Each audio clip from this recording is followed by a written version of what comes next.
Okay, we all make our budgets, but then you have to commit to it and really stick to it. That's the hardest part. That's why we like to call our friends at Cyprus Credit Union. Dave Santis here with us. And Dave, you're always trying to help us and walk us through those to keep us on our financial goals, right? Yeah, absolutely. Sitting down and writing your budget, that's the easy part, but living the Yeah. budget, right? Doing it day to day, that's the hard part. So that's what we'll talk about today is what are some small things you can do that are going to make your budget really stick? So one of those things, have those goals. Yeah. Goals are one of the most important things you want to have for your budget. You want to make sure that your budget always has a purpose, whether that's eliminating debt, saving for a vacation, saving for, going to school. You want to make sure you always have a goal. And then once you've accomplished that goal, you don't just sit back and say, I'm good now, but you're always reassessing that goal. Whether they're big goals or little goals, your budget always has to have a goal to make it efficient. I like it. Now, change, that word that so many of us don't like, Dave, that we've all run into countless times this year. But changes happen. And so we've got to be able to roll with the punches with our budget. Yeah, a budget can't just be viewed as something that's set in stone. You want to make Right. sure it's set there and you're able to adapt to, or you're able to live by it. But you also need to be willing to adapt. There's so many events that are going to happen in your life, whether that's marriage or buying a home. Maybe you're getting a new car. Maybe you're having another child.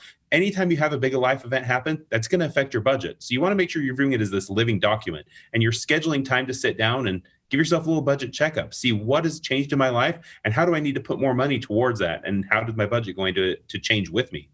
A budget checkup. I like it. It's the way to do it. Now, seeking guidance, of course, we come to you every week. I'm like, Dave, help me out. My budget's a mess. So seek guidance. It will help you. Yeah, don't just do your budget in a bubble, right? You want to reach out. You don't have to necessarily sit down and talk to whoever your friend or family is that you decide is going to be your, budget guru.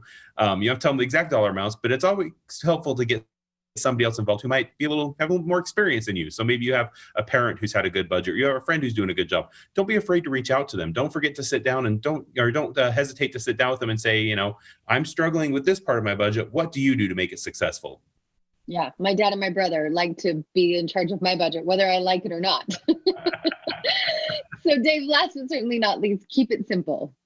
Yeah, it doesn't need to be too complicated. If it gets more complicated, it's going to be harder and harder to maintain. It's going to be easier to give up. So make sure you find a method that works for you, whether that's the envelope method or it's a zero sum budget. There's tons of resources out there. Spend some time researching them and find one that gets you kind of excited to save. And you think this is going to fit how I want to do it. Again, it's not set in stone. Budgets aren't one size fits all. You need to make sure you're finding one that works for you and one that can move with you. Dave, you guys always have such great information. And I love how your blog is so easy to read. If they want to get more tips on this topic or others, where can they go? CyprusU.com. We've got great resources to help you with all your budgeting needs. Great. Thank you, Dave. We'll see you soon. See you later.